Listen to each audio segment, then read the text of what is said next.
Petugas damkar berupaya memadamkan api yang membakar pabrik yang memproduksi spanbon, bahan pengganti kain di Krian, Sidoarjo, Jawa Timur hari ini. Belum diketahui pasti penyebab terjadinya kebakaran.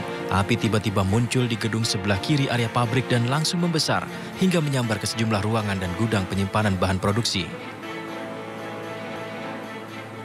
Untuk awal warga sekitar sudah tahu itu api sudah besar.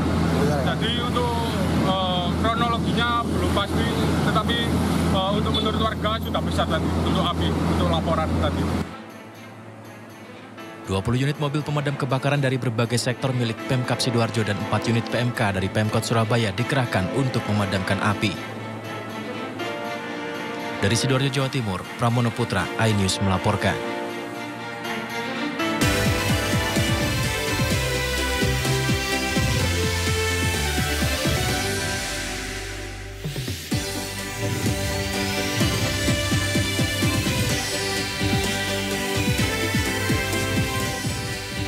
Libur panjang akhir pekan, sejumlah destinasi wisata diserbu warga.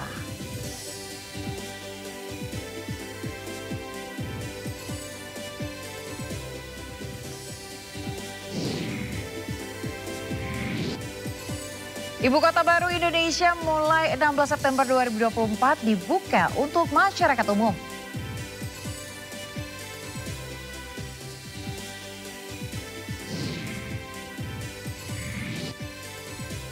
Perenang Sumatera Utara Felix Victor Iberle pecahkan rekor kalahkan berenang Jabar dan Jakarta.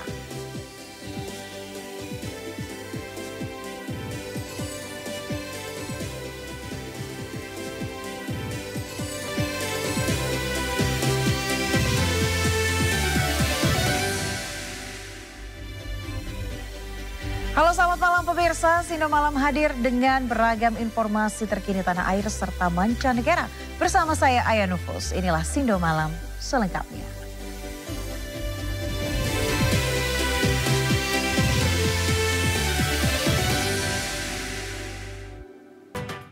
Pemirsa, gerbong bagian belakang kereta api pembangkit di jalur Purwakarta Cikarang anjlok.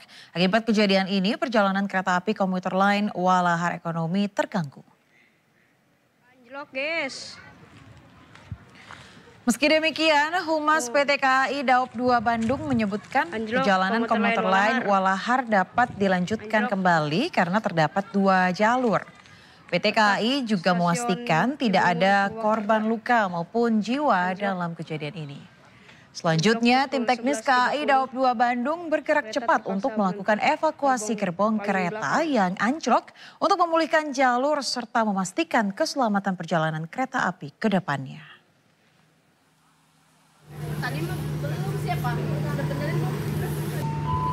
Sementara itu pemirsa, menurut penumpang, kereta anjlok saat baru keluar dari stasiun kereta api Purwakarta. Seluruh penumpang harus menunggu di stasiun Cibungur untuk melanjutkan perjalanan ke Karawang. Saat ini sejumlah perjalanan arus lalu lintas kereta api Bandung-Jakarta maupun sebaliknya terganggu karena hanya menggunakan 1 jalur. Namun sejauh ini informasi dari PT KAI tidak ada pembatalan jadwal kereta api. Dari mana mau ke mana? Dari Purwakarta, stasiun Purwakarta. Mau ke? Arah ke stasiun Kosambi. Tadi anjlok sih tengah-tengah, baru keluar dari Purwakarta tuh kereta anjlok jadi berhenti. Ini berhenti. Ini udah berapa lama Ibu berhenti? Tadi anjlok setengah 12-an, di baru jalan. Apa katanya Bu tadi? Ya keluar jalur itu, gerbong paling belakang, paling terakhir keluar jalur. Terus sekarang masih nunggu karena anjlok itu? Ya ini jalan tapi nggak ada AC. Tak hanya menikmati libur panjang akhir pekan di Jakarta, pemirsa, sejumlah warga memilih memanfaatkan momen libur dengan bepergian ke luar kota menggunakan moda transportasi kereta api jarak jauh. Sejumlah warga meninggalkan Jakarta melalui stasiun Senen Jakarta Pusat untuk memanfaatkan momen libur panjang dengan berlibur ke luar kota. Para penumpang memilih berlibur menggunakan kereta api karena efisiensi waktu dan harga yang terjangkau. Sejumlah kota yang menjadi pilihan favorit masyarakat untuk berlibur di antaranya Yogyakarta, Malang, Solo, Semarang, dan Surabaya.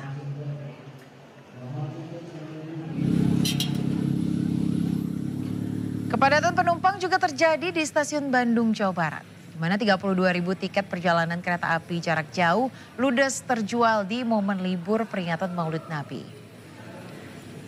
PT KAI Daob 2 Bandung mencatat selama libur panjang Maulid Nabi, 32.000 tiket kereta api jarak jauh ludes terjual.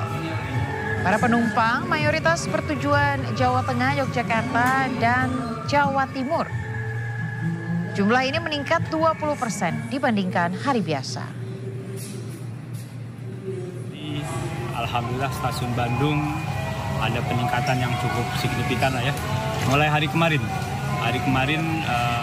penumpang yang berangkat dari stasiun Bandung 5.700 penumpang. Hari ini masih sekitar di 5.500.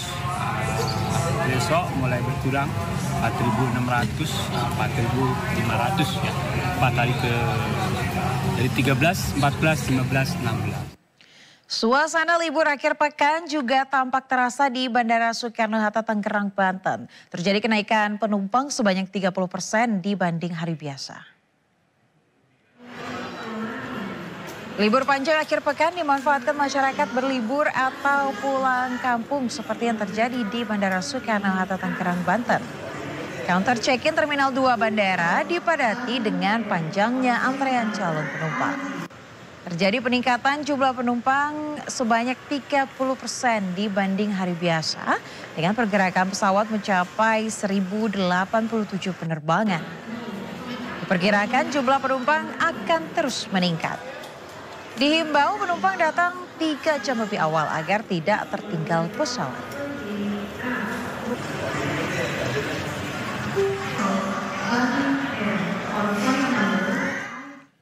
Ya, sementara itu pemirsa, arus lalu lintas menuju kawasan wisata Puncak masih terus terjadi kemacetan. Antrian kendaraan tertahan dari arah Jakarta menuju Puncak, terjadi penutupan jalur Puncak sekitar 5 jam lamanya. Terpantau hingga malam hari ratusan kendaraan tertahan dari Simpang Gadok yang hendak menuju Puncak. Proses rekayasa arus lalu lintas telah dilakukan sejak Sabtu kemarin dari pukul 6 pagi hingga pukul 13 siang. Berlaku satu arah dari arah Jakarta menuju Puncak. Dan dari arah Puncak menuju Jakarta pada pukul 14 siang tadi hingga berita ini diturunkan pemirsa, rekayasa satu arah dari arah Puncak masih diberlakukan oleh Satlantas Polres Bogor. Pengguna jalan yang hendak berlibur tertahan di Simpang Gadok. Kemacetan terjadi akibat peningkatan jumlah volume kendaraan.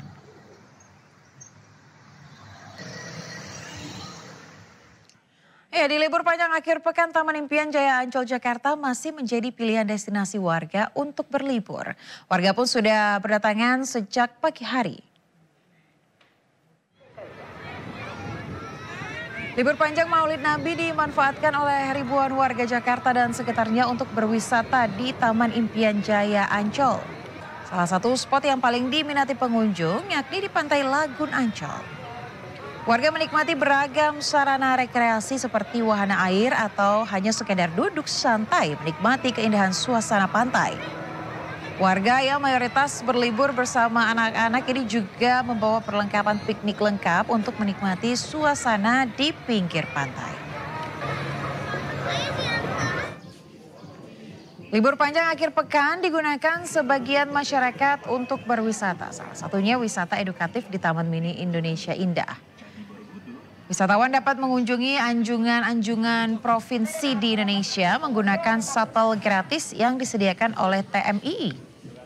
Tak hanya berlibur, pengunjung khususnya yang membawa anak-anak juga disuguhi dengan edukasi budaya Indonesia yang ada di anjungan-anjungan puluhan provinsi di Indonesia. Aksesnya pun mudah, pengunjung dapat menggunakan shuttle gratis yang disediakan oleh Taman Mini dan hanya perlu membayar tiket masuk untuk akses semua kawasan di Taman Mini.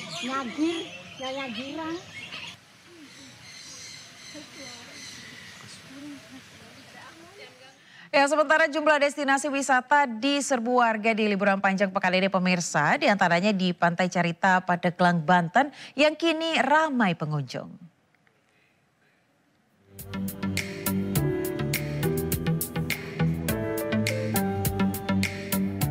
Sempat sepi karena kabar adanya gempa megatrust, kawasan pantai Carita Pandeglang, Banten kini kembali ramai pengunjung. Libur panjang bertepatan dengan peringatan Maulid Nabi Muhammad membuat wisata air ini kembali jadi destinasi favorit warga Jabodetabek. Para pedagang kecil juga kembali bergeliat menjajakan olahan makanan dan minuman kepada wisatawan.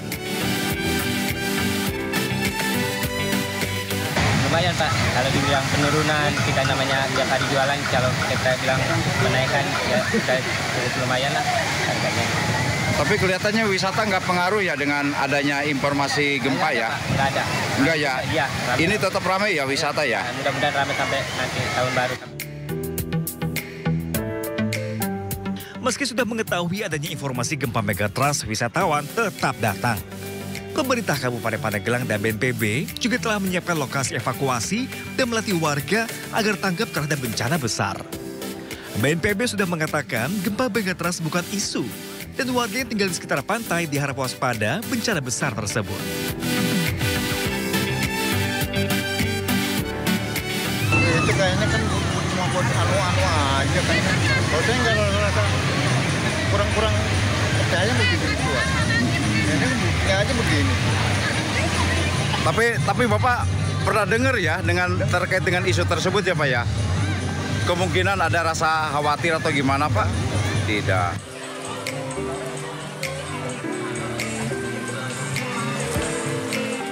Momen libur panjang juga dihabiskan warga untuk bermain di wisata alam sumber mata air di Bojonegoro, Jawa Timur, berupa sumber mata air yang jernih di tengah hutan lindung.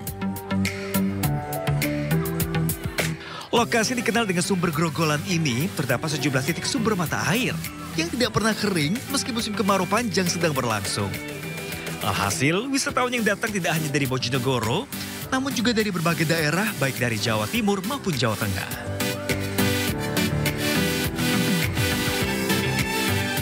Adem, terus nyaman, banyak anak kecil juga yang senang di sini. Itu pertama kali atau sudah berapa kali? Baru pertama kali ke sini. Hanya dengan membayar tiket masuk Rp5.000, di sini pengunjung bisa bermain air sepuasnya sambil menikmati keindahan alam. Tim Liputan iNews melaporkan. Kita beralih ke informasi lainnya, pemirsa. Gunung api Ile Lewotobi laki-laki di Flores, Nusa Tenggara Timur kembali mengalami 3 kali erupsi. Kali ini tinggi kolom abu mencapai 1.000 meter dari mulut kawah.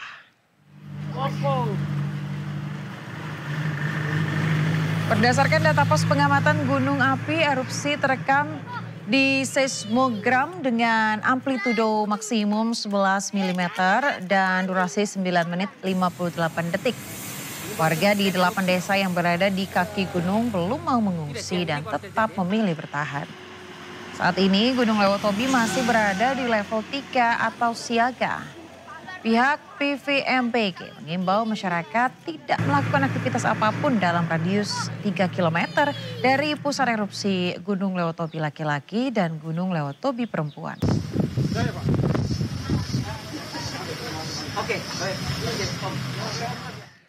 Pemirsa, seorang operator galian pasir di Cianjur, Jawa Barat tewas tertimbun longsor di lokasi galian. Posisi korban yang terjebak dalam eskavator menyulitkan proses evakuasi.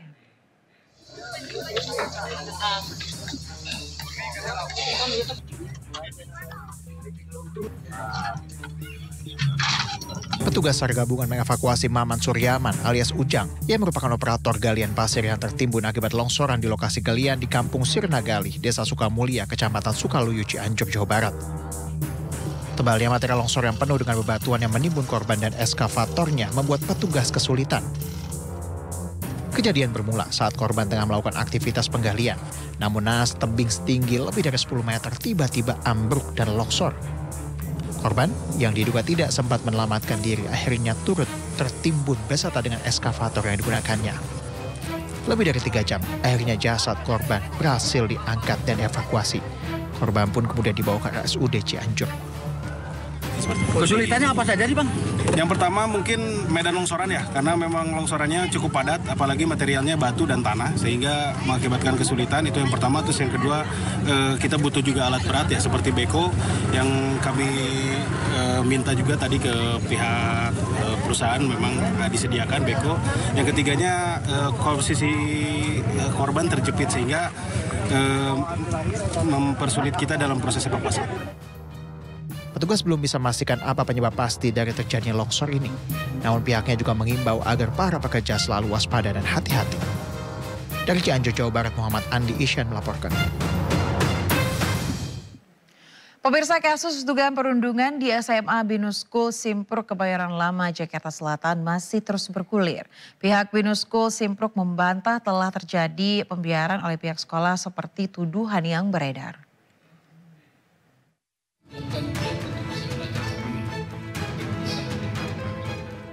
Kasus dugaan perundungan atau bullying di SMA Binus School Simpruk Kebayoran Lama, Jakarta Selatan masih terus bergulir. Sabtu petang di hadapan para awak media, pihak Binus melalui kuasa hukumnya Oto Hasibuan membantah telah terjadi pengeroyokan yang dialami oleh salah satu siswa berusia 16 tahun berinisial RE. Hal ini berdasarkan bukti-bukti secara visual dari CCTV milik Binus School Simpruk. Oto menerangkan peristiwa ini hanya perselisihan antar siswa, namun ada pihak yang menggiring opini seolah sekolah membiarkan adanya tindakan perundungan hingga pelecehan seksual. Menurutnya, bila dilihat dari rekaman CCTV, tidak menunjukkan adanya penganiayaan. Hanya ada 2 siswa yang sedang berkelahi di toilet yang melibatkan RE yang ditonton oleh siswa lain. Ternyata di sana itu yang terjadi adalah adanya, misalnya siswa ini sepakat untuk bertinju. Apa istilahnya itu? Kelahi. Nanti kita lihat ya. Jadi mereka mengajak berkelahi, mereka merangkul. Tidak ada pengeroyokan. Jadi 1 lawan 1 berkelahi, setelah itu selesai. Manajemen Binus bertanggung jawab dan sudah melakukan apa-apapun yang diperlukan. Sebelumnya, RS selaku murid di salah satu sekolah swasta elit di Jakarta Selatan itu sempat viral karena kasus bullying oleh teman-teman sekolahnya. Atas perlakuan yang dialaminya, korban didampingi kuasa hukumnya Sunan Kalijaga melaporkan hal tersebut ke Polres Metro Jakarta Selatan.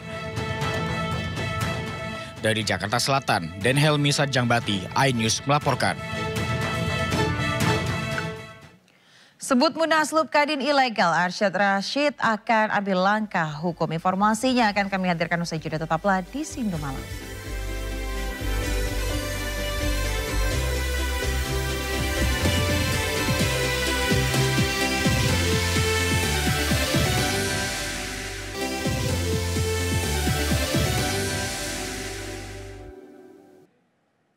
Ada kembali di Sindo Malam bersama saya Aya Nufus. Pemirsa, Ketua Umum Kamar Dagang dan Industri Indonesia Arsyad Rashid mengatakan musyawarah nasional luar biasa yang digelar 14 September kemarin merupakan kegiatan ilegal. Arsyad menyebut munaslup yang mendongkel dirinya sebagai Ketua Umum dan memilih pengusaha Anindya Bakri sebagai penggantinya tidak sah secara hukum dan anggaran dasar dan rumah tangga Kadin. Selain itu, Arsyad juga akan mengambil langkah hukum untuk menyikapi munaslup kemarin. Arsyad menyebut saat ini Kadin di bawah kepemimpinannya sedang menginvestigasi untuk menelusuri latar belakang dari adanya munaslup. Arsyad menyebut Kadin akan memberi sanksi bagi anggota yang terlibat dalam munaslup ini. Kami semua ini sangat menyayangkan kegiatan munaslup ilegal yang diselenggarakan hari Sabtu 14 September 2024 di Hotel St. Regis, Jakarta. Sebagai upaya individu dan kelompok untuk mengambil alih kepengurusan Kadin Indonesia dengan menyalahi aturan yang berlaku. Sesuai dengan dasar hukum yang ada, kami menegaskan bahwa kami tidak mengakui terjadinya Munaslup di hari Sabtu lalu. Kami yakin akan terungkap bukti-bukti sah dan meyakinkan dalam bentuk surat-surat dan dokumen terkait persiapan Munaslup yang menunjukkan keterlibatan individu dan atau kelompok-kelompok di dalam lingkup Kadin Indonesia. Sementara pihak Anindya Bakri menyebut Munaslup telah mencapai quorum sehingga keputusannya sah. Ketua Umum Kadin versi Munaslup 2024 Anindya Bakri melakukan pertemuan dengan Menkumham Supratman Andi Aktas di Menara Kadin Jakarta. Di depan Menkumham, Anindya mengaku akan bekerja cepat menyesuaikan pemerintah baru usai terpilih secara aklamasi sebagai Ketua Umum Kadin pada Munaslup 2024. Baik hati melihat 2025 Pak, kami mempelajari semua struktur budget 2025 Pak, bahwa banyak sekali harapan di pemerintahan sekarang dan tentunya yang melanjutkan Pak Prabowo dan Mas Gibran. Dan dari strukturnya jelas bahwa Kadin itu harus bisa memberikan kontribusi positif, baik tentunya bagaimana meningkatkan konsumsi domestik. Jadi teman-teman ini untuk memastikan daya beli tetap ada, maupun bekerja sama dengan pemerintah untuk belanja modalnya membangun rumah sakit, sekolah. Dan tidak lupa kami ingin fokus untuk meningkatkan investasi Pak.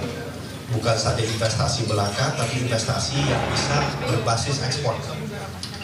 Dan terakhir kami juga tidak mau tertinggal dengan transformasi industri hijau berkelanjutan maupun digital. Jadi banyak sekali Pak memang yang kami ingin kontribusikan.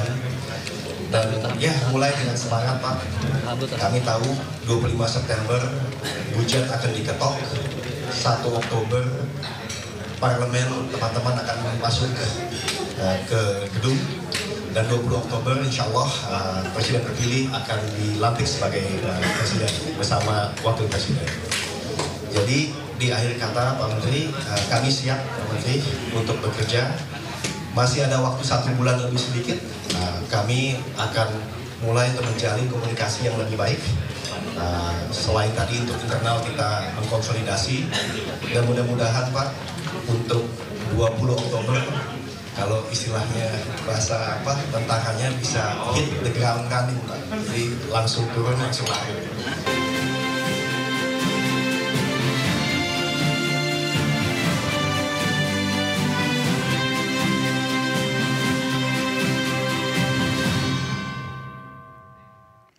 Kita ke informasi Pilkada 2024, pemirsa. Bakal calon gubernur Jakarta dari Koalisi Indonesia Maju Ridwan Kamil bersilaturahmi dengan komunitas Betawi Jawara Tanah Abang. Kehadiran Ridwan Kamil disambut hangat perwakilan komunitas Betawi Jawara Tanah Abang. Setelah melaksanakan sholat zuhur, Ridwan Kamil melanjutkan kunjungannya dengan berkeliling di Pasar Impres Kebon Melati. Ridwan Kamil mendapat sambutan antusias dari warga dan pedagang setempat. Warga dengan antusias meminta foto dan menyatakan dukungannya. Usai berfoto, Ridwan Kamil melanjutkan kunjungannya ke Pasar Kambing Kebon Melati, pasar bersejarah yang sudah ada sejak tahun 1735. Di pasar ini, Ridwan Kamil berinteraksi langsung dengan pedagang dan masyarakat untuk mendengarkan keluhan serta aspirasi mereka mengenai masa depan pasar yang syarat akan sejarah tersebut. Saya datang jauh ke sini hadir untuk silaturahmi. Nah, dari hasil silaturahmi, saya mendapatkan banyak sekali aspirasi curhatan warga yang insya Allah semuanya akan dimasukkan ke visi misi. Salah satu yang pertama adalah jas merah, jangan sekali-kali melupakan sejarah. Itu pesan dari ayah saya, Babe Idin. Bahwa Jakarta boleh jadi kota global, tapi sejarah jangan dilupakan. Apalagi Tanah Abang dianggap pusat ya dari tahun 16, tahun 17-an sekian sudah ada kegiatan keekonomian di sini, yaitu hewan ternak. Karena masyarakat Betawi saat itu banyak pedagang kambing. Mohon dilestarikan. Kondisi hari ini secara Kasat mata kan tidak tertata. Saya cek ternyata lahan Pemprovnya banyak. Sehingga nanti pasti jadi prioritas dengan konsep kita yang membangun di atas pasar itu ya. Nah pasarnya kan beda-beda. Nanti ada pasar pakaian, di sini ada pasar ternak, mungkin kulinernya kambing guling dan sebagainya. Sehingga kawasannya jadi ramai ekonomi rakyat, ekonomi bersejarah ternak kambingnya dipertahankan, kebutuhan hunian dipenuhi supaya lokasi orang yang kerja di Sudirman Tamrin bisa tinggalnya di Tanah Abang kan. Kalau sekarang kan nggak ada. Yang ada cuma langit aja. Padahal bisa berapa ribu orang tinggal di sini kan. Nah itu menariknya ya kalau bertemu dengan warga. Kegiatan anak muda juga. Kita tahu anak muda itu harus dibikin sibuk. Kalau anak muda tidak sibuk, pasti dia nanti mencari kesibukan yang kadang-kadang tidak sesuai dengan norma kan. Salah satunya di tempat kita doorstop ini dulunya lapang futsal. Dijanjikan katanya mau ada futsal, ternyata enggak. Ya sudah, nanti jadikan komitmen untuk anak mudanya juga difasilitasi. Nah lain-lain intinya minta keadilan bahwa dalam proses membangun Jakarta, warga tolong dilibatkan. Jadi ada curhatan tadi, banyak terlalu top down ya yang perlu diseimbangkan dengan bottom up dari akar rumput lah kira-kira. Saya kira itu, jadi nanti oleh-olehnya lebih banyak problem statement yang akan saya bawa untuk nanti dirumuskan ketika takdirnya ada. Sementara itu bakal pasangan calon gubernur dan wakil gubernur Jakarta 2024 Pramono Anung dan Rano Karno menghadiri rapat perdana tim sukses yang digelar di Rumah Cemara Menteng, Jakarta Pusat. Pramono menekankan kepada para tim sesnya agar dalam menghadapi Pilkada Jakarta mengedepankan politik riang gembira. Pramono juga meminta agar tidak menggunakan politik identitas. Dalam kampanye nanti tidak ada hal yang berkaitan dengan etnisitas. Dalam rapat ini Pramono juga meminta agar tim ses menjaga soliditas, persatuan, dan berkomunikasi yang baik dengan masyarakat. Ia meminta seluruh tim ses mendatangi seluruh pemilih warga Jakarta dari rumah ke rumah. Ini adalah bahwa kami ingin dalam berpolitik ini politik riang gembira. Yang kedua, kami semua bersepakat bahwa tidak menggunakan politik identitas, tidak ada hal yang berkaitan dengan etnisitas. Jadi kami betul-betul akan beradu program, gagasan, visi, dan juga yang tidak kalah pentingnya bagaimana menyelesaikan persoalan masyarakat Jakarta, persoalan rakyat Jakarta. Yang berikutnya kami sudah belanja berbagai masalah dan kami dan Bang Dul sudah memahami itu. Nanti biar Cak Lontong yang menyampaikan antara saya dan Bang Dul bedanya apa. Tetapi yang tidak kalah pentingnya karena waktu sudah tidak terlalu lama, maksimum 2 bulan lebih sedikit, sehingga sekarang ini kami berdua udah siap semuanya termasuk visi, misi, program, dan yang lainnya. Sekali lagi, dalam rapat tadi kami bersepakat bahwa soliditas, persatuan, dan juga bagaimana berkomunikasi yang baik dengan masyarakat, dengan pemilih Jakarta, door to door, dari gang ke gang akan kami lakukan. Dan kami yakin bahwa masyarakat Jakarta pasti melihat apa yang menjadi kesungguhan saya dan Bang Dul dan juga Cak Lontong dalam Pilgub, Pilwagub Jakarta kali ini. Pasangan bakal calon gubernur dan wakil gubernur Jakarta Pramono Anung Rano Karno pemirsa menggelar rapat tim pemenangan perdana. Pramono Rano menegaskan komitmennya untuk mengusung politik riang gembira dalam kontestasi Pilkada Jakarta 2024.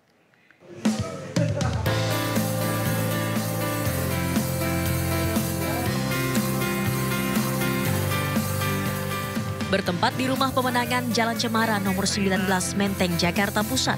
Rapat perdana tim pemenangan pasangan bakal calon gubernur wakil gubernur Jakarta Pramono Anung Rano Karno digelar Minggu siang.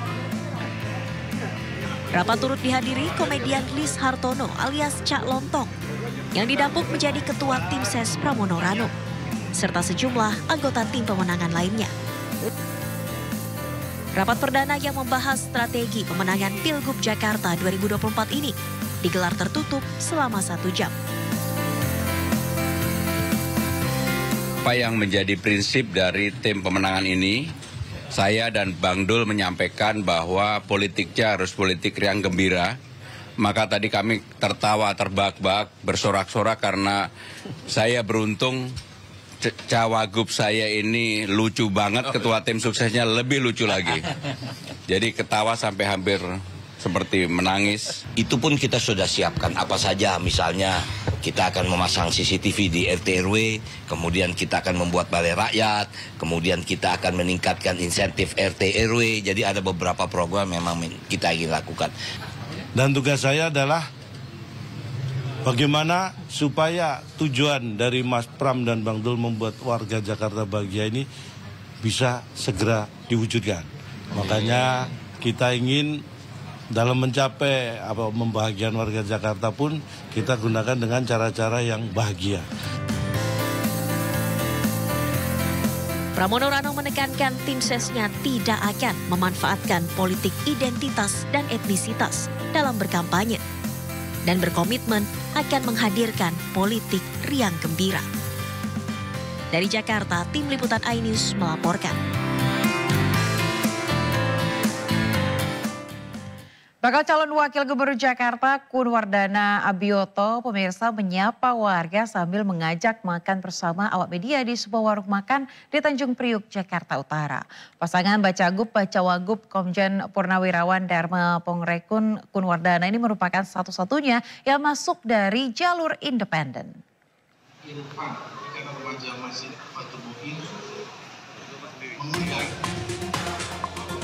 Usai bertemu warga hingga salat Jumat bersama, bakal calon wakil gubernur jalur independen Kunwardana Abioto menyinggahi warung makan di Jalan Swasembada Tanjung Priok, Jakarta Utara. Ia pun turut mengajak awak media untuk turut makan bersama. Pun mengatakan dirinya lebih memilih makanan di sebuah warteg dibandingkan kafe. Hal itu menurutnya makan sehari-hari harus berisi dengan protein dan dirinya menghindari konsumsi gula. Lebih memprioritaskan makanan yang tadi udah fresh, dimasak kemudian dimakan, daripada yang sudah proses di pabrik, ya itu kan ada kimianya. Pasangan Bacawagup Komjen Purnawirawan Dharma Pongrekun Kunwardana merupakan satu-satunya masuk dari jalur independen usai memenuhi syarat administrasi KPU Jakarta. Sementara dua calon lainnya akan ikut dalam kontestasi Pilgub Jakarta 2024, ialah pasangan Ridwan Kamil Suswono dan Pramono Anung Rano Karno atau Bang Dul. Dari Jakarta, Sofyan Firdaus melaporkan. Pemirsa, seruan untuk mencoblos 3 pasangan calon di Pilkada Jakarta muncul di media sosial. Namun KPU Jakarta meyakini masyarakat tidak melakukan hal tersebut karena akan sia-sia.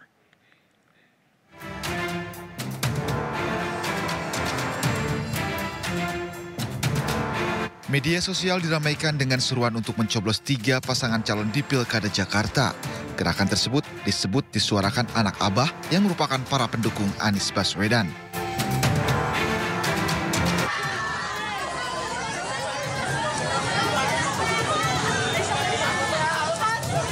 Mantan Gubernur DKI Jakarta ini pun menanggapi gerakan yang disebut disuarakan oleh para pendukungnya. Anies menyebut hal itu merupakan hak konstitusi dan sebagai bentuk kebebasan bersuara. Sebenarnya semua adalah hak konstitusi. Jadi kita hormati, kita hargai setiap pilihan, dan ini semua adalah ungkapan rasa, pikiran atas kondisi yang sekarang terjadi. Jadi kita hormati itu, kita hargai sebagai bagian dari kebebasan berekspresi. Namun KPU Jakarta menyebut gerakan coblos 3 paslon merupakan perbuatan sia-sia. KPU mendorong warga Jakarta datang ke TPS dan memilih pasangan calon yang terbaik dan bisa membawa Jakarta ke arah yang lebih baik. Diketahui Pilkada Jakarta diikuti oleh 3 pasangan calon. Mereka adalah pasangan Ridwan Kamil Suswono yang didukung oleh partai politik yang tergabung dalam koalisi Kim Plus. Pasangan Pramono Anung Rano Karno didukung oleh PDI Perjuangan, sedangkan Dharma Pongrekun Kunwardana merupakan pasangan calon independen. Ketiga pasangan calon tersebut telah mendaftarkan ke KPU Jakarta. Tim Liputan iNews melaporkan. Sementara itu pemirsa, KPU Jakarta menyebut mengajak orang untuk golput bisa dijerat pidana pemilu. Anggota KPU Jakarta Dodi Wijaya mengatakan sebaiknya warga datang ke TPS dan memilih salah satu pasangan calon gubernur Jakarta. Saya kan nggak mengenal istilah nota ya, atau not at above, atau tidak memilih semuanya. Karena tidak ada pilihan untuk tidak memilih, maka pilihannya adalah memilih yang ada atau yang bersangkutan tidak hadir ke TPS.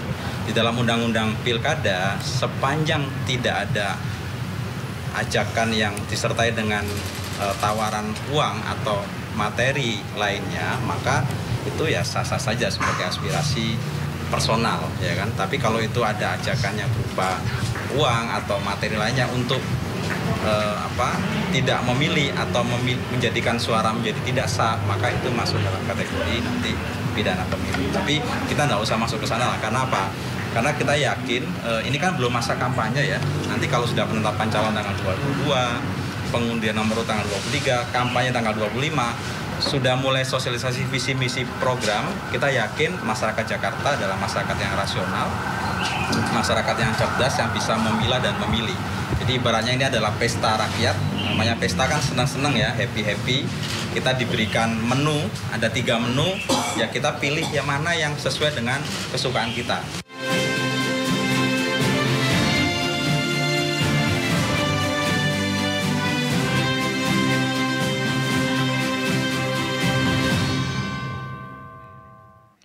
Pemirsa, Kota Nusantara, ibu kota baru Indonesia yang berlokasi di Kecamatan Sepaku, Kabupaten Penajam Pasir Utara, Kalimantan Timur ini dibuka untuk masyarakat umum mulai 16 September 2024. Namun pengunjung wajib registrasi via aplikasi sebelum datang. Disampaikan staf khusus Kepala Otoritas Ibu Kota Nusantara Bidang Komunikasi Publik Troy Pantau bahwa masyarakat bisa melihat Plaza Seremoni dan Taman Kusuma Bangsa Kota Nusantara mulai 16 September 2024. Waktu kunjungan IKN akan dibuka mulai pukul 9 hingga 17 waktu Indonesia Tengah. Namun sebelum berkunjung, warga harus memperhatikan pedoman kunjungan ke IKN dengan mengakses ke website ikn.go.id dan mengunduh aplikasi IKN Know melalui application store atau iOS. Warga harus registrasi via aplikasi sebelum datang dan menikmati suasana di Ibu Kota Nusantara.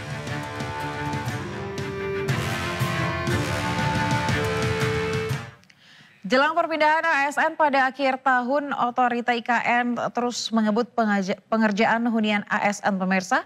Sebanyak 47 tower disediakan dengan total 2.820 unit yang dilengkapi dengan segala kebutuhan. Dan berikut laporan Muhammad Zuhilmi dari Ibu Kota Nusantara. Pemirsa, di akhir masa jabatannya Presiden Joko Widodo ini berkantor di Ibu Kota Nusantara, dan selama melakukan peliputan kami para awak media dan juga Biro Pers dan Media Istana ini menginap di hunian ASN. Lantas seperti apa penampakan dari hunian ASN? Ikuti saya terus. Jelang perpindahan ASN, pemerintah terus mengebut pembangunan hunian ASN di Ibu Kota Nusantara. Saat ini sudah ada beberapa tower yang siap dan telah digunakan untuk berbagai kegiatan di IKN. Setiap tower terdiri dari 10 lantai dengan 1 lantai basement. Untuk naik turun ke setiap lantai disediakan tangga dan 2 unit lift. Inilah gambaran unit hunian ASN yang ada di Ibu Kota Nusantara. Saat masuk akan menemui ruang tamu dan ruang keluarga yang dilengkapi meja, lemari kabinet, sofa, hingga 1 unit televisi. Di sampingnya terdapat ruang makan yang dilengkapi meja makan dengan 6 kursi, serta dapur, lengkap dengan kitchen set dan kompor tanam, serta tempat pencuci piring. Ada juga 1 unit kulkas yang disediakan. Di sebelahnya terdapat ruang mencuci yang dilengkapi 1 unit mesin cuci lengkap dengan jemurannya. Dalam 1 unit disediakan 3 kamar tidur dan 1 kamar mandi. 2 kamar tidur dilengkapi tempat tidur jenis single, lemari, meja kerja, dan kursi. Sementara 1 kamar lainnya berukuran lebih besar dengan tempat tidur jenis double, lemari pakaian, meja dan kursi kerja, dan kamar mandi. Setiap kamar tidur dilengkapi dengan pendingin ruangan. Untuk kamar mandi luar dilengkapi dengan shower, kloset duduk, dan wastafel. Yang menarik, setiap unit hunian ini menerapkan smart home system dan terintegrasi. Nah pemirsa, itulah penampakan dari unit hunian ASN yang ada di Ibu Kota Nusantara ini. Dan menurut PLT Kepala Otorita IKN, Basuki Hadi Mulyono ini, sebanyak 47 tower ditargetkan akan selesai pada akhir tahun ini, di mana pada bulan September ini akan ditargetkan 14 tower diselesaikan. Tentu kita akan menantikan bagaimana kelanjutan pembangunan dari Ibu Kota Nusantara ini, terutama nantinya perpindahan ASN yang ditargetkan pada akhir tahun ini. Dari Ibu Kota Nusantara Kalimantan Timur, Muhammad Zulhilmi melaporkan. Pemirsa, informasi seputar PON 21 Aceh Sumatera Utara 2024 akan kami hadirkan usai jeda. Tetaplah di Sido Malam.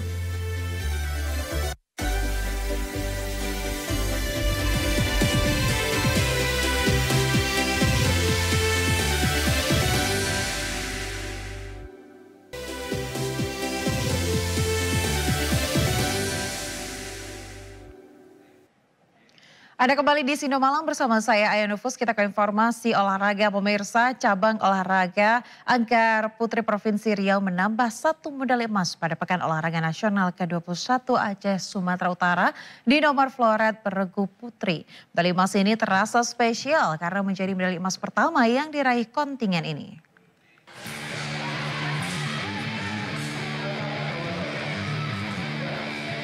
Tim Anggar Beregu Putri Provinsi Riau kembali meraih medali emas pada cabang olahraga Anggar PON ke-21 Aceh Sumatera Utara 2024. Pada nomor floret beregu putri, yaitu Ayu Pani, Atika Floriana, dan Nur Hayati. Atlet Anggar Putri Provinsi Riau, Atika Floriana mengungkapkan kebahagiaan dirinya sangat bersyukur dan berterima kasih atas kemenangan medali emas yang pertama mereka raih di PON, sehingga menjadi kebanggaan tersendiri. Tim yang luar biasa, jadi ini makanya bisa dapat. Semoga floret putri selalu mendapatkan emas di PON selanjutnya. Itu Riau. Sementara medali perak diraih Jawa Barat yang diperkuat Dewi Supriyati, Alida Siti Odet Raguna, dan Dita Puspadewi dengan catatan skor akhir 45-29. Dari Banda Aceh, Syukri Syarifuddin, iNews melaporkan. Sementara itu, tim menembak Jawa Barat boyong 2 medali emas pada nomor 10 meter air rifle pada PON ke-21 Aceh Sumber 2024. Tim Jawa Barat kompak mendapatkan medali emas baik dari tim putra dan tim putri.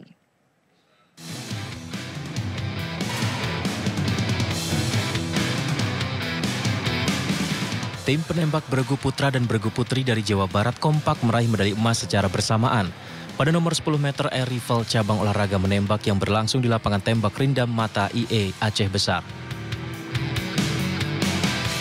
Jawa Barat mendapatkan skor paling tinggi pada nomor perlombaan ini dengan skor 1.866 poin. Sementara posisi kedua diraih tim dari Jawa Tengah dengan skor 1.863 poin. Posisi ketiga medali perunggu diraih tim dari Bangka Belitung dengan skor 1.862 poin. Setidaknya ada 14 tim dari berbagai provinsi, nilainya tidak terlalu jauh antara satu tim dengan tim lainnya yang turun dalam cabang olahraga menembak nomor 10 meter air rifle tersebut. Citra Dewi Resti mengatakan ia sangat bangga dengan perolehan medali emas dan medali akan dipersembahkan kepada daerah dan keluarganya. Atlet cabang olahraga menembak Jawa Barat kini telah memperoleh 4 medali emas.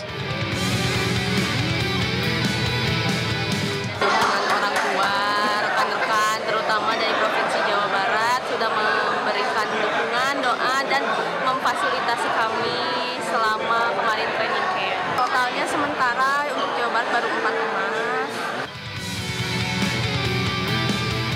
Cabang olahraga menembak ini memperebutkan sebanyak 40 nomor dengan jumlah atlet yang dilibatkan dalam kompetisi sebanyak 316 atlet yang berasal dari 33 provinsi di Nusantara. Dari Aceh Besar, Taufan Mustafa, iNews melaporkan. Sementara itu, tim kontingen cabang olahraga sepatu roda Jakarta tampil maksimal di ajang Pekan Olahraga Nasional 21 Aceh Sumut 2024. Hingga kemarin, kontingen Jakarta sudah membawa 10 medali emas dan 4 perak.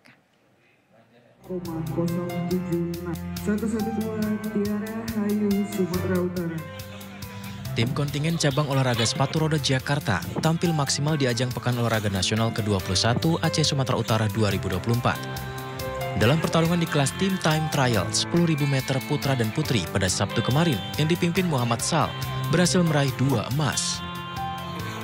Prestasi Arijani Mahesa Putra dan kawan-kawan sukses melibas tim Jawa Tengah di kelas Team Time Trial 10.000 meter putra. Sedangkan kelas putri, Naura Rahmadi Jahartanti dan kawan-kawan berhasil menumbangkan daerah istimewa Yogyakarta. Kedua tim ini sangat luar biasa dan berhasil mengukuhkan Jakarta di posisi puncak perolehan medali sementara.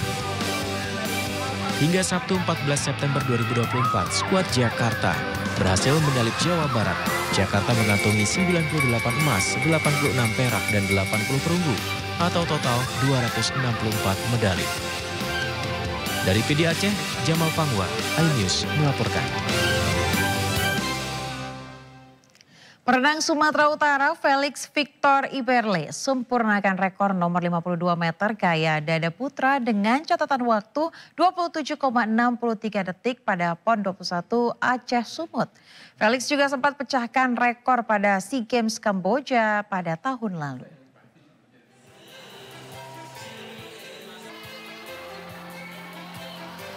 Sumatera Utara kembali menambah medali emas dari cabang olahraga renang. Pada babak final, Felix Victor Eberle memantapkan posisi teratas kategori 50 meter gaya dada putra dengan waktu 27,63 detik di kolam renang Selayang di Sporasu, Medan. Catatan waktu ini sekaligus mengalahkan rekor PON 20 Papua yang diraih Gagarin Natalia Yus dengan catatan waktu 28,34 detik.